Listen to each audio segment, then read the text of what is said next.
Chers téléspectatrices et chers téléspectateurs, voici une émission, le rendez-vous de la lecture, très spéciale et très sympathique, car nous avons comme invité spécial, justement, M. Claude Sauvageau. Bonjour, M. Claude. Bonjour, Limani. Bonjour. Bon, M. Sauvageau vient nous voir parce que bientôt, il va lancer un nouveau livre. Oui. Il va s'intituler L'histoire de Berthier, c'est ce qu'on a ici. L'histoire de Berthier, 1672, la date de la fondation, jusqu'en 2019, jusqu'à aujourd'hui. Jusqu'à aujourd'hui. Bon, j'aimerais savoir, Claude, d'abord que les gens, on vous connaît beaucoup. Oui. Mais par contre, est-ce qu'on sait vraiment qui vous êtes? C'est ça. Alors, puisqu'on parle de livres, rendez-vous de la lecture, imaginez-vous donc, en 2001, j'ai écrit un livre sur ça. Et ça s'intitule « La petite vie de Monsieur le curé ». Ouais. Alors, dans ça, je fais un petit peu le résumé de ma vie. Bon. Alors, moi, je suis né le 15 mai 1944 à Champlain. Ah bon? Champlain, c'est un petit village, Pas loin de Trois-Rivières. pas loin de Trois-Rivières, plus précisément à côté de Cap-de-la-Madeleine, sur le bord du fleuve. Je suis né là, et à l'âge de 5 ans, mes parents sont déménagés à Berthier. Parce que mon père, son travail l'a amené à Berthier. Et c'est là que je suis allé à l'école. Bon, et puis, à l'âge de 10-12 ans, je suis allé faire mes études à Joliette, au séminaire de Joliette, tout en revenant à Berthier. Bien, dans ce temps-là, on était pensionnaires au séminaire. Et après ça, je suis allé au Grand Séminaire de Montréal pour devenir prêtre en 1966. Et en 1970, j'ai été ordonné prêtre ici à Berthier. Et après, ben, j'ai roulé mon ministère partout pour revenir en 1997 comme curé ici à Berthier jusqu'en 2009. 2009. D'accord. Donc, là, vous avez fait ce livre-là, mais là, moi, je sais que vous avez écrit plusieurs livres, on va en parler tout à l'heure. Mais qu'est-ce qui a fait en sorte que, à un moment donné, vous avez décidé de vous amener à l'écriture? Qu'est-ce que vous avez amené? Ah, voilà. Ce qui m'en a à l'écriture, c'est un autre livre. Le premier, ça, c'est le deuxième que j'ai écrit. Le premier, c'est celui-ci. Curieux, hein? La cuisine de Monsieur le curé. C'est mon premier livre. Et moi, je venais de quitter comme curé de Berthier. Ça, c'est en 2010, ce livre-là. L'année après. Et ma mère est décédée en 2010, cette année-là. Ah bon? Et lors des funérailles de ma mère, un de mes confrères prêtres a fait un hommage, comme ça se fait souvent dans les funérailles. Exact. Et il a fait un hommage surtout sur la cuisine de ma mère, quand il venait. L'odeur de sa soupe, les bons menus, et ainsi de suite. Et moi, je faisais l'homélie quelques minutes après, et je me suis dit, la meilleure façon d'honorer la mémoire de ma mère, ça serait de publier son livre de recettes. Ah, bon. Bon, alors, j'avais ça comme idée, et dans l'assistance, il y avait un prêtre, un ami, qui dit, moi, je connais bien un imprimeur à Saint-Georges-de-Beauce. Il dit, il va t'imprimer ça facilement. Alors, je me présente avec le livre de recettes de ma mère, les papiers jaunis, un peu comme celui-là. Mais le monsieur était très gentil, c'est le propriétaire. Il dit, on n'arrive jamais ici avec un livre comme ça. Il faut arriver avec une clé USB. Je ne connaissais même pas l'existence des clés USB. Mais il dit, je vais vous envoyer un groupe de jeunes infographes. Ces jeunes-là, c'est des jeunes femmes qui ont dit, oui, vous avez un trésor entre les mains, mais ça ne se présente pas comme ça. Vous présentiez chacune de recettes pour que ça soit intéressant. Pourquoi votre mère faisait ça à tel moment? Pourquoi elle avait pris cette recette de sa mère? Ou de ses belles-sœurs, ou de ses sœurs. Alors, c'est toutes... Les recettes d'ici sont toutes... Tu dis qui je suis, mais ça, c'est ma vie à moi, là. Mais ça, c'est toute la vie de la famille. Toute la vie de la famille, d'accord. Autour des recettes. Alors, c'était mon premier livre. D'accord. Mon deuxième livre. D'après ce que je savoir, c'est que ceux qui vous ont conseillé, ils voulaient dire, mais vous avez le squelette, maintenant, il s'agit de mettre de la chair autour. C'est ça, puis agréable, parce qu'on est en 2010. Et puis, ce livre-là, c'est très bien vendu. 1500 exemplaires quasiment ouais. spontanément, là. Hein? Ouais, ouais. Parce qu'ils m'ont dit, un livre de recettes, des recettes d'autrefois, c'est la nostalgie, puis les livres de recettes, ça se vend bien. Alors, c'était un succès important. Oui, exact. C'est ce qui m'a incité à écrire le deuxième. Et ensuite, il y a une radio de Québec, Radio Galilée, qui avait eu vent de ce livre-là Oui, oui. et qui m'a invité pour 2 émissions d'1 heure. Oui. Et ça s'appelait l'émission, c'est Le goût du bonheur. Puis il m'a demandé de raconter ma vie aussi là-dedans. Exactement, oui. Alors c'est ça que j'ai complété. Et ça a donné ce livre-ci, qui est pas, je suis pas tout seul, Des curés pas comme les autres. Hein? Oui, oui, d'accord. J'ai écrit ça aussi. Et après, ben là, c'est la vie des autres. Là. J'ai écrit aussi Un saint, Monsieur le curé, qui est le curé de Saint-Norbert. Oui. Ensuite, j'ai écrit, ici, Petit secret et trésor de l'église de Berthier. C'est bien, oui. Ça, c'était 1000 exemplaires. L'exemplaire, c'est quand même bon. Ensuite, j'ai écrit aussi un livre dont je suis très, très fier. C'est Les belles églises de la Naudière. De la notière. Parce que ça, actuellement, vous savez, le sort des églises actuellement, Oui, c'est malheureusement, incertain. Alors, ça va devenir un livre de mémoire. Oui. Parce qu'il y a beaucoup d'églises qui sont transformées, vendues, et ainsi de suite. Alors, au moment où j'ai réalisé ce livre-là, Oui, oui. toutes les églises étaient encore conformes. Encore conformes. Alors, ça, c'est un livre de répertoire. Le là. répertoire, effectivement, oui. Et ensuite, mes 2 derniers livres, ben, c'est Sur la route des pèlerins, dans la Naudière. ouais. Tous les centres de pèlerinage, Le pèlerinage dans la souvent. Et Les saints dans la région de la Naudière. Ça, c'est l'année dernière. Oui.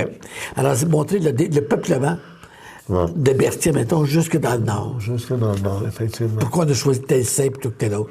Et Saint-Norbert, je vais le venir ici. Ça, le saint de Saint-Norbert, c'est-tu... Vous en avez un petit peu... Comment il s'appelait?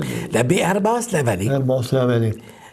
Et lui, ce qui est de spécial, je l'ai appelé le saint Monsieur le curé, c'est entre guillemets, évidemment, Oui, oui. c'est que c'était un thaumaturge. C'était quelqu'un qui faisait des actions miraculeuses, on peut dire. Oui. Et c'est comme ça qu'il y a eu une dévotion sur lui. À 50 ans après sa mort, il y a eu des pèlerinages à chaque année sur sa tombe. Et un signe spécial aussi dans l'écriture de ce livre-là, c'est que tu sais très bien qu'un livre, ça coûte des sous pour l'imprimer. Exactement, oui. Alors, ce livre-ci, je me suis dit, comment il va se vendre, hein? Alors, dès que j'ai annoncé que je faisais ce livre-là, Oui. un imprimeur m'a appelé, qui connaissait la Baie-la-Vallée. Ah bon. Il m'a dit, je vous imprime votre livre à prix coûtant. Eh bien, là. Et d'un. Deuxièmement, je reçois un autre téléphone d'un monsieur qui dit, ma fille vient de faire finir son cours en infographie. Elle va vous faire le livre en infographie gratuitement. Je faisais ça de prix. Ouais. Troisième téléphone, il y a de l'espace entre les téléphones quand Ouais, même. Là. Une dame qui venait de prendre sa retraite de Radio-Québec Oui. dit, je vais tout corriger votre texte gratuitement. Fait que moi, j'ai vu un signe aussi de l'importance de Baie-la-Vallée, là, qui s'en mêlait. Et puis ce livre-là, là, c'est le livre qui s'est vendu le plus. Ah oui? Je suis rendu à ma 4e ou 5e édition. Ah oui? Beaucoup de gens ont connu la Baie-la-Vallée. Oui. Puis actuellement, il m'en reste seulement quelques exemplaires. Ah bon. Ah oui. Je sais que, un petit peu, il y avait quelqu'un qui m'en a parlé beaucoup de Herbas-Lavallée. C'était un petit peu, comment tu sais? Ça peut être Raymond Grandchamp. Raymond Grandchamp. C'était un peu à cause de lui, moi, j'ai écrit ça, ce livre-là. Parce que Raymond avait une grande vénération pour la Vénération. Il y avait un genre de petit... des petites images, puis des image prières. de M. Herbas-Lavallée. Ouais, puis il y a eu beaucoup de faits, là. Dans mon livre, j'en parle, des témoins, là, des témoins d'aujourd'hui, encore vivants. Même si l'abbé est mort depuis 50 ans, il y a des gens qui ont le fruit de son action encore aujourd'hui. Parce que lui, si je me souviens bien, c'est en distribuant la communion C'est ça. Qui est tombé. Il est mort le matin de l'Assomption, de l'Ascension, en distribuant la communion. Et c'est un prêtre qui est né à Berthier.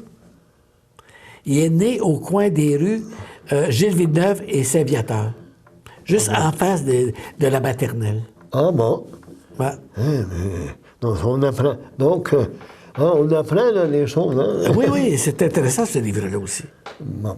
D'accord. Donc, là, vous avez circonscrit, là, puis là, vous avez votre nouveau livre. Bien, c'est ça. Quand vous allez Maintenant, nous indiquer qu'est-ce qui vous a amené ce qui m'a amené à écrire ce livre-là, c'est que quand j'étais curé de Berthier, au presbytère, Jésus au presbytère, alors on avait une bibliothèque. Et il y avait des livres sur l'histoire de Berthier. Entre autres, il y avait ce livre-ci. Maintenant qui est un peu défait, là. La Seigneurie, l'histoire précise de l'histoire de Berthier. D'accord, oui. Écrit en 1886 par le vicaire de l'époque, qui était l'abbé Stanislas Moreau. Moreau. Bon, alors, tu vois ce livre-là, hein, est jauni et vieilli. Oui, oui. Donc, il n'y a plus beaucoup de monde qui a ça dans leur bibliothèque Non. familiale. Et il y avait ça.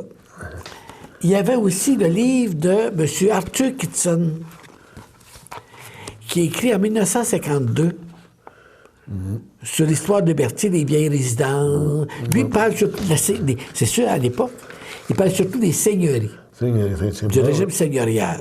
Oui. Lui, il parle plutôt des vieilles maisons, des industries, des commerces, Oui. depuis le début. Ça, c'est un livre intéressant aussi. Oui. Ensuite, il y a eu aussi le livre du tricentenaire. Hein? Oui. Le livre du tricentenaire, qui rappelait beaucoup d'événements du tricentenaire. Tricentenaire. Bon. Enfin, Alors ça, c'est des livres qui datent un peu. Exact. Et plus on avance, regarde, ce livre-là de l'abbé Moreau est certainement épuisé. Oui. Le livre de M. Kitson, il en reste peut-être quelques exemplaires dans quelques familles. Le livre du tricentenaire aussi. Bon, d'accord. Bon, alors, puis ensuite, ils sont venus compléter un beau livre de Jean Créville, Jean Créville. notre historien local, Oui. sur le développement territorial des Berthier, Oui. les rues. Ensuite, moi, j'ai écrit aussi Trésors et petits secrets de l'Église de Berthier. de Berthier, oui. Et puis, Gilles Tessier a produit ce beau vidéo. C'est une bonne vidéo, hein. Berthierville, mon amour. Bon. Alors, moi, ce que j'ai pensé faire, c'est que quand j'ai fait le dernier livre, là, sur les saints dans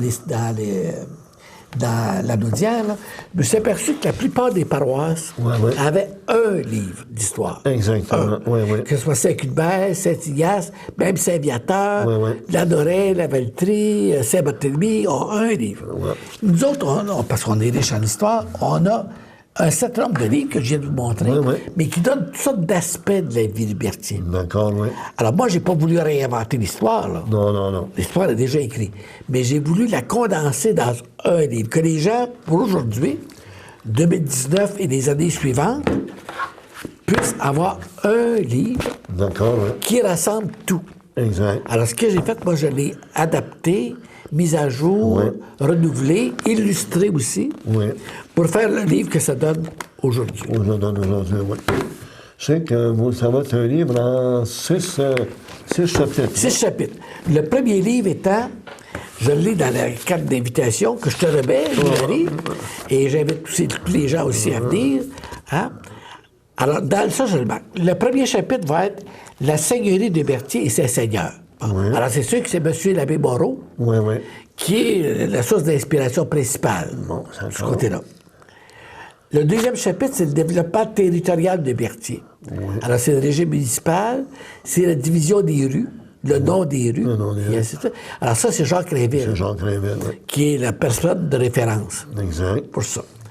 Trésors et petits secrets de l'Église de Berthier, mais c'est le livre que C'est le livre que vous avez écrit, j'ai oui. publié. Vieilles résidences, commerce et industrie, c'est le livre de M. Kitson Bon, d'accord, qui oui. parle de ça. Le tricentenaire, Oui, donc. c'est la revue du tricentenaire. Et Berthierville, mon amour, ben, c'est la documentation. La documentation, tiens. Donc, c'est un reportage photographique, le dernier chapitre. Berthierville, mon amour. Donc, ça va faire le. Après, ça va être Alors, je te remets l'invitation, Lou-Marie, et j'invite tous les spectateurs aussi à venir. C'est le 9 novembre à 13h30 à l'église de Berthier. Merci, bien. Parfait. Je te le remets avec plaisir. Merci beaucoup. Eh bien, avez-vous des projets? Ah oui, donc, je suis rendu là, mais je t'ai dit que depuis que j'étais à la retraite, on a plus de temps. Hein, Oui. Alors, j'ai encore 2 livres que je pense écrire. Le premier étant le diocèse de Joliette, ses origines et ses traditions. Alors, le diocèse de Joliette date de 1904. Oui. Alors, depuis ce temps-là, il y a eu... je veux parler des antécédents avant. Qu'est-ce qui arrivait avant? Oui, effectivement. Avant 1904. Ensuite, les premiers évêques qui étaient Monseigneur Archambault, Monseigneur Forbes, Monseigneur Pépineau, Monseigneur Jeté, Monseigneur Odette et Monseigneur Lucien. Lucien, effectivement. Après ça, c'était Monseigneur Poisson. Oui. Et aujourd'hui, c'est Monseigneur Corriveau. Corriveau, oui. Alors, à travers ça, puis ensuite, je vais parler des traditions aussi. Comme les traditions de la fête de Dieu, la tradition des 40 heures, la tradition des rogations, bon, et ainsi de suite, les différentes traditions qui existaient. Et puis, je me dis, bien, ça, c'est surtout ça s'adresse surtout aux grands-parents, aux parents. Exactement. Même aux arrière-grands-parents qui ont connu ça. Exact. Pour montrer ça aux jeunes. Parce qu'aujourd'hui, la transmission, c'est difficile. Oui, effectivement. Oui. C'est ça qui est un peu mon projet immédiat pour l'an prochain. Et ensuite, le tricentenaire, le 350e anniversaire de Berthier va suivre. Oui, oui. Alors, bientôt, là, en l'an 2022. Oui. Alors, ce que je veux faire, c'est là, j'ai écrit l'histoire de Berthier en général. Exact. Ici. Alors, ce que je voudrais faire, c'est comme la petite vie de l'histoire de Berthier, la petite histoire de Berthier. Oui. À savoir la vie là, de tous les jours. Exact. Comment ça se passait. Mettons, les boulangers, Oui. les laitiers, les magasins, les cultivateurs, les médecins, la vie sociale. Oui. Tu sais, plus la vie quotidienne. Le quotidien des gens, oui. C'est ça. Allez-vous penser d'avoir peut-être un chapitre sur les 50 dernières années, là, parler du 300e, là, de 350e? Allez-vous en parler de Oui, cette période de 72 à 2022? Oui, c'est ça. Regarde, il y a le livre du tricentenaire qui a été publié jusqu'en 1972. Alors, ça serait intéressant de compléter. En tout cas, donc, je comprends, depuis que vous êtes à la... Même si vous êtes pas mal occupé, parce que souvent, vous remplacez... Oui, moi, maintenant, je suis retraité, mais dans le fond, quand on est retraité comme prêtre, on est dans un métier ou un service qui n'a pas beaucoup de personnes à la disponibilité. Alors, moi, actuellement, je suis prêtre collaborateur dans les régions de Saint-Gabriel-de-Brandon, Saint-Charles-de-Mandeville et Saint-Didas. Oui. Je suis prêtre collaborateur aussi à Saint-Félix-de-Valois. Oui. Puis on descend les paroisses de Saint-Félix, Saint-Notre-Dame-de-Lourdes, Sainte-Élisabeth, Saint-Norbert. C'est ça. Puis vous avez quelquefois, vous venez remplacer notre curé des fois le samedi. Quand le samedi, le dimanche, je ne peux pas, mais le samedi, quand Daniel ne peut pas se rendre, comme aujourd'hui dans les foyers aussi. Parce que pour les funérailles aussi, samedi. Bon, je vais vous poser une question. Là, vous avez eu la piqûre de l'écriture. Oui. Vous êtes possiblement impliqué, encore une fois, même si vous êtes à la retraite un peu à gauche, à droite. Oui. Comme vous venez de nous l'expliquer. Mais c'est pour ça que vous dites aujourd'hui, là, j'ai le goût d'écrire. Oui. Dans quelle atmosphère vous écrivez? Ah, ça, c'est une bonne question, parce que avant ça, je savais ça par les autres, que les auteurs disaient, mais j'avais jamais vécu ça moi-même. Oui, exact.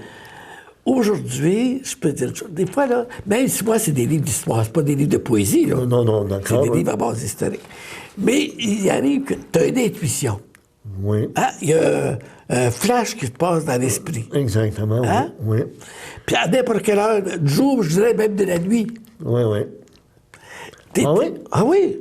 Parce que même si... Vous êtes déjà levé la nuit, vous dites, mais non, je prends... Oui. J'ai 2-3 phrases ici, là, puis je les mets là. Ben oui, parce que ton histoire, faut que tu l'aies, là. Mais en même temps, la façon de la dire, l'histoire. Oui.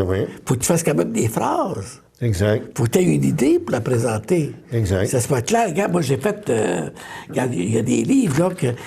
Dans le fond, des livres d'autrefois, c'est toutes des phrases longues. Oui. C'est pas illustré non plus. Exactement, oui. Alors, mon but, c'est de monnayer ça pour aujourd'hui. Oui. Alors, des fois, oui, ça arrive comme ça. Puis, deuxièmement, une autre chose que je m'aperçois, c'est écrit toujours mieux à l'extérieur de chez soi. Ah bon? Ouais. Moi, quand je vais ailleurs, là, Oui. c'est toujours plus facile d'écrire. L'inspiration vient plus facilement quand tu es détaché de ton quotidien. Comme moi, actuellement, je travaille relativement encore. Là, Oui, oui, oui. alors, tu es souvent perturbé par toutes sortes de choses. Hein? Oui, oui, oui. Mais quand j'ai réussi à partir, mettons, pour une semaine, ou quelques jours, Oui. dans un endroit plus tranquille, Oui. Là, ça va. Les idées viennent. ouais, parce que ça prend un temps. Hein? Alors, quand tu as des téléphones qui arrivent, des gens qui viennent chez toi, c'est toutes des bonnes choses. Oui, oui, oui. Mais ça coupe l'inspiration aussi. Exact. Alors, moi, j'aime mieux ça. Là, t'sais. Puis quand je suis chez moi, j'ai un appartement qui donne sur une grande fenêtre, qui donne sur la nature. Là. Exactement. Alors, Ça aide un petit ça peu. aide un petit peu. Là, il y a aussi cet aspect-là. Vous dites, c'est souvent la nuit, n'importe quand. Ben, pas toujours la nuit, mais souvent. Mais moi, est-ce que c'est dans le silence, à un moment donné, où il n'y avait pas de musique? Non. Là, c'est vraiment le silence complet. Oui. Puis là, on est là, point. Oui, c'est là, ça. Vous analysez par la suite, vous dites, hey, j'ai eu une bonne idée là, on va la continuer. Oui, oui. Et moi, j'écris tout le temps, là, évidemment, à mon âge, j'ai pas été élevé aux nouvelles technologies. Là. Ouais. Je sais qu'aujourd'hui, pour tout faire ça quand tu arrives chez l'imprimeur. Ouais. Mais le premier jet, là, moi, Oui. c'est toujours... Au crayon. Oui, puis assez rapide, tu sais, là. Exactement, oui. J'aime mieux me relayer, corriger 10 fois, mais l'inspiration, là, Oui.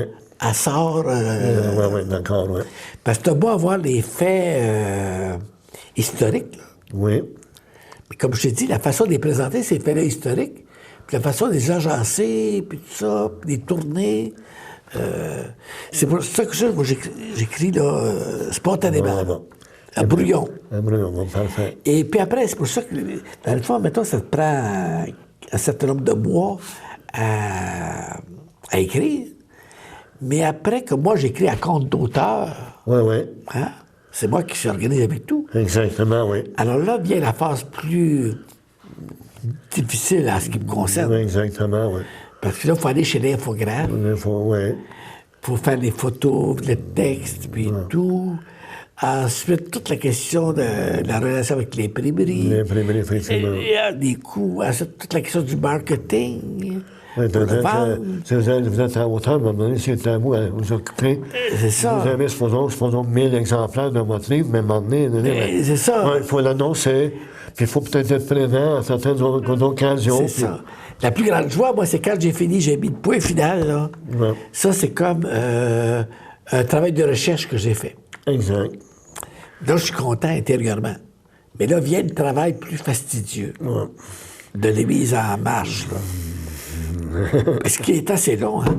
Oui, ça peut être long. Là. C'est pas, on a fini d'écrire le lundi, puis on est pas Alors, le vendredi. ça prend au moins 4, 5, 6 mois. Ouais. Parce qu'il faut être chez l'infographe. Bon, puis comme le dernier, là, imagine, il y a 336 pages. Ouais. Alors, vous avez la photo sur la couverture, là. Ouais. Ça semble vite, mais c'est pensé, c'est songé. Oui, c'est, effectivement, oui. hein? Ensuite, quand c'est des commanditaires, il faut être allé chercher. Oui, effectivement, oui. Alors, tu sais,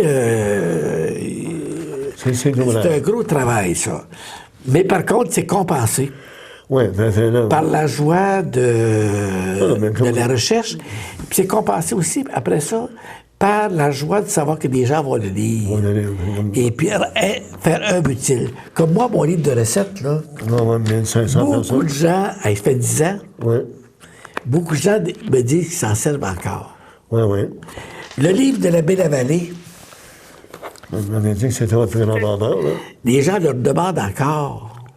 Tu sais, il y a des consolations, là. Il y a des consolations, effectivement. Oui. Ah oui. Eh bien, Alors, c'est ça qui est un petit peu un des aspects de ma nouvelle vie. oui. Et puis, je trouve ça intéressant parce que ça compense, là. Ça compense beaucoup, là. En tout cas, l'important, c'est que, il faut dire, tant ou longtemps qu'on a des projets, on reste un cœur jeune. Oui. Fait que là, je pense que vous avez encore le cœur jeune à ce niveau-là. Oui. Puis ensuite, tu peux dire une chose, que quand tu écris, Oui. Ça te permet de sortir de toi-même. Tu as posé une question intéressante au début de la rencontre, de l'entretien. Qui es-tu? Ouais. Il y a des choses que tu peux pas dire facilement là, Non, à d'accord. Pierre-Jean-Jacques. Là, hein. Exactement, oui. Parce que dans toute vie, je le réalise, plus je vieillis, Oui, oui. plus je m'aperçois de ça. Quand on est jeune, je parle pour moi, là. Oui, oui. Quand j'étais jeune, je voyais ma vie en rêve. Ouais, ouais, Tu sais, ouais. Je voulais être prêtre, puis quasi sauver le monde. Et puis, Oui, oui, oui, oui. Mais dans la vie, puis t'arrives, il y a des grandes joies, Il y a des grandes peines aussi. il y a des grandes peines. Moi, j'en ai vécu de ça aussi. Oui, exact. Et tu as besoin de demander de les exprimer. Quand tu les as couchés sur le papier, Oui, on dirait qu'ils sortent de toi-même. exact. T'écris toi-même, Louvarie. Oui, oui, oui. Hein? Tu as sûrement eu des joies Puis des peines. puis des peines, comme tout le monde. Alors, quand tu réussis à les sortir, ils sont déjà sur le papier, ils sont moins en toi encore. Exactement, oui. Hein? C'est une façon de se libérer des fois. Oui. Et puis, tu sais, moi, j'écris des livres d'histoire, oui, surtout. Mais, comme je t'ai expliqué, j'écris des livres d'histoire, mais mon histoire aussi. Oui, exactement, oui. Puis, dans tous les livres, on passe un peu de soi-même aussi. Oui, oui, oui, oui. On passe de nos valeurs aussi. Ne serait-ce que de notre vision des choses, Ouais. ou on présente ça, mais avec, comme on dit, C'est, toujours un peu de nous, Je effectivement. te donne un petit exemple en terminant notre émission. Là. Moi, quand je suis parti de Berthier comme curé, hein, c'est pas un secret, ça. C'est de dire, moi, j'ai eu beaucoup de peine. Beaucoup de peine. Bon. Et maintenant, je regarde ça 10 ans après. Oui, Mais dans la foi, là, je suis un homme de foi, évidemment. oui, oui. Mais tu dis, le Seigneur m'amenait à d'autres choses que je n'avais pas prévues. Exactement, oui. Hein? C'est un peu comme quelqu'un qui devient veuf. Exact. Il n'avait pas pensé que tu vis l'expérience. Ouais. Quand tu te maries, tu ne penses pas que ta femme va partir Exact. dans X temps. Exact. Mais ça peut arriver prématurément. Exact. Hein? Il faut que tu vives avec. Exact. Bon, moi, quand je suis parti de Berthier, c'était un peu Comme que je un m'étais deuil. marié avec mon église. Oui, oui. C'était un gros, Comme un deuil. gros deuil, je peux dire ça. Là. Et je vois après que ça m'a amené à d'autres productivités Exact. que je n'avais pas pensé avant. Fait que là, c'est comme une nouvelle vie qui s'est ouverte, là, mec. Ben oui. Ah, parce qu'on m'avait dit, c'est 2010, ça veut dire ça va à peu près bientôt 10 ans. Dans 10 ans, j'écris 2 livres, vois-tu? Que c'est quand même bien. Puis là, vous avez encore 2 projets là, qui sont Oui, sur le... et puis un aspect que je suis content aussi, c'est que c'est pas réservé au monde qui va à l'église uniquement. Exact. Tu sais, c'est bien, parce que moi, je suis encore prêtre, puis je suis content d'avoir les gens qui sont à l'église Ouais. pour les en présenter. Mais mon livre est vendu chez René Martin. Ouais. Il est vendu dans les différents commerces. Exact. Donc, c'est un public en général. Alors, je me dis, au moment où l'évangélisation d'aujourd'hui Oui. est plus difficile, Oui. ben, c'est un autre moyen, c'est pas le seul, Non, non, oui. mais c'est un moyen de lancer des perspectives d'évangélisation de foi, Exact. d'église, sur le plancher de tout le monde. D'accord. Il est déjà 28 minutes. Avez-vous d'autres choses à ajouter? Non, moi, ça va bien. En tout cas, moi, merci. Je te remercie de l'invitation. D'habitude, moi, je suis dans le rôle de celui qui interviewe. C'est intéressant de se retrouver dans l'autre côté de la médaille. Côté de la médaille. Écoutez, chères téléspectatrices, chers téléspectateurs, même si vous n'avez pas reçu l'invitation super officielle, là, je vous rappelle que le 9 novembre, à 13h30, à l'église de Berthier-Mine, à Sainte-Geneviève de Berthier, il y a le lancement du dernier livre de Claude Sauvageau, et qui s'intitule L'histoire de Berthier de 1672 à 2019. Fait que je crois après l'entrevue que nous venons d'avoir, mais je crois que c'est important d'y être. Vous allez trouver ça extrêmement intéressant. Encore une fois, merci beaucoup. Ça me fait plaisir, Louvarie. Plaisir, là. Chaque pays a sa langue. Ici, on parle français. Ici, on travaille en français. Ici, on étudie en français. Notre fierté, le français. Un message d'impératif français.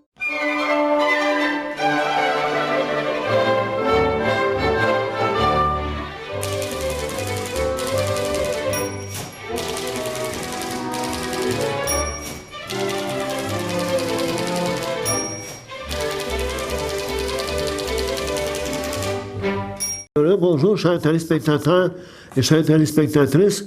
Donc, je tiens à remercier infiniment M. Claude Sauvageau d'être venu nous partager sa passion de l'écriture depuis 10 ans, surtout pour nous inviter à assister au lancement officiel de son dernier livre, intitulé L'histoire de Mercier de 1572 à 2019. Il va avoir lieu le 9 novembre à 13h30 à l'église de Sainte-Geneviève de Mercier. Là, je vais encore vous reparler du livre de Serge Savard. C'est-à-dire, le Serge Savard, canadien pour toujours, Philippe Quentin, qui est l'auteur. Et pourquoi que j'ai l'air d'insister là-dessus? Parce que pour moi, Serge Savard, ça a toujours été quelqu'un dont j'ai suivi la carrière lorsqu'il était défenseur du Canadien, lorsqu'il était à chaque fois qu'il était directeur général du Canadien, ses sorties, tout ça.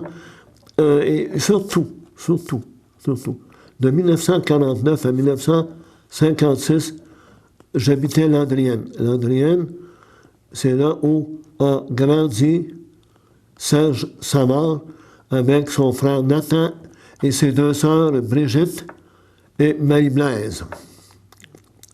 Bon. Ce livre-là que j'ai ici, j'ai commencé, j'ai pas loin encore d'avoir terminé, mais même avant de le lire, il y a des choses que ça m'a replongé dans Landrienne. Landrienne-Abitibi, c'est à 15 km au sud-est d'Amos. Et pourquoi Serge Savard, disons, je le connais, mais c'est un nom que j'ai connu encore une fois j'étais jeune. Bon, supposons là que nous sommes à Landrienne, 15 km au sud-est d'Amos. Nous avons ici le chemin qui part de Amos et qui s'en va à Maronte. Donc, on est dans le village, au centre du village. Nous avons ici l'école Notre-Dame de Fatima, le presbytère, l'église. Le chemin, ici, il y avait une route. Et ici, c'était là où nous restions. Mon père adoptif et moi, on restait là. Et à 400 pieds de notre maison, derrière, c'était la beurrerie de M. Laurent Savard, le père de Serge, de Nathan, de Brigitte et de Marie-Blaise. En 1951, puis on en parle dans le livre ici, en juin 1951, la beurrerie passe au feu. C'est le matin, c'est en juin 1951. Normalement, le matin, mon père adoptif venait, il s'occupait, il était comme agent de bedeau ou de responsable physique, donc le chauffage, la propriété de l'église. Et en revenant, il voit que le feu est pris. Fait qu'immédiatement, il va alerter la famille Savard. Parce que la beurrerie, c'était au rez-de-chaussée et la famille restait à l'étage. Fait qu'il ne pouvait pas descendre par l'escalier en arrière, il a fallu qu'il sorte à l'intérieur de la beurrerie, à l'intérieur. Suite à ce feu-là, puis on en parle là-dedans, pendant quelques jours, mais la famille Savard, c'est-à-dire les enfants de M. Laurent Savard, ont été quelques jours au presbytère avant d'aller, puis là, j'ai appris ça. Vous allez apprendre bien des choses dans ce livre-là. Vous allez apprendre beaucoup de choses dans ça. Il est allé à Saint-Alban. Saint-Alban, c'était l'endroit où M. Laurent Savard est né, avant de venir s'installer à Landrienne. Donc, il y a cet aspect-là. Vous allez savoir, vous allez apprendre là-dedans que si Serge Savard est vivant aujourd'hui, vous allez savoir le pourquoi.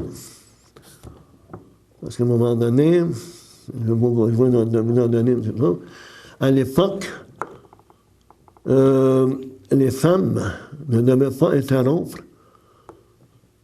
le processus de ne pas refuser d'accroître la famille. Dans le cas de Saint-Chavard, vous allez voir là-dedans, on l'explique très bien. On explique également que, tout à l'heure, je vous disais que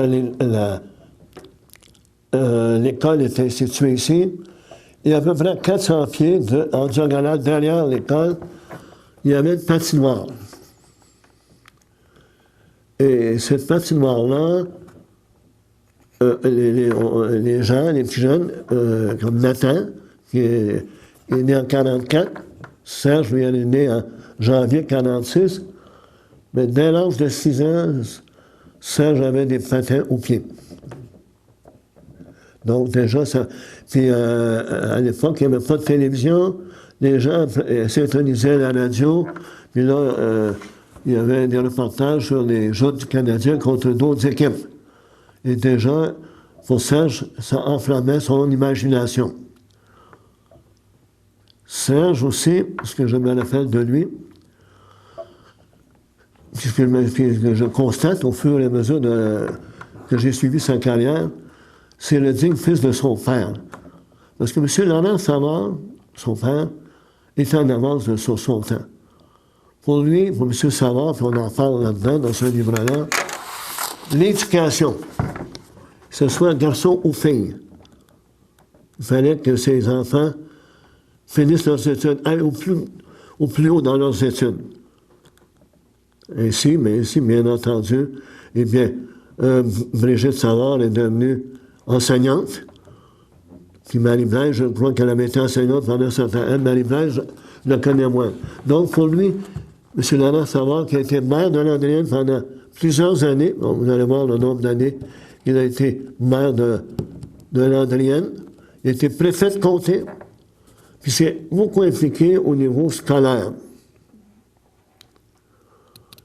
Puis, pour Serge Savard,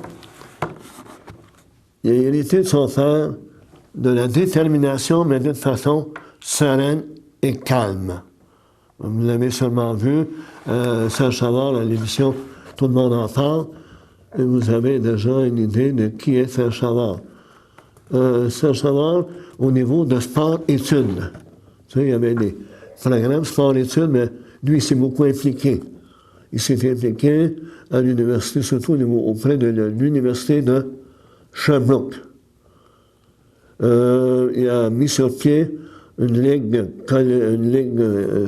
collégiale, 3A. C'est on joue au hockey, mais sans violence. Il s'est impliqué au niveau de la Fondation Mira. Il a mis sur pied une fondation d'environ 5 millions de dollars pour aider justement à pousser au plus loin l'aspect sport-études, pas uniquement au niveau de l'élite, mais également au niveau de tout le monde, pour que le sport devienne une source de développement. Ça, donc, il est déterminé à cela. Et puis, même quand il était jeune, vous allez le voir aussi là-dedans, quand il était jeune, il était déjà, pour son âge, très bien bâti. Vraiment, beaucoup de muscles. C'est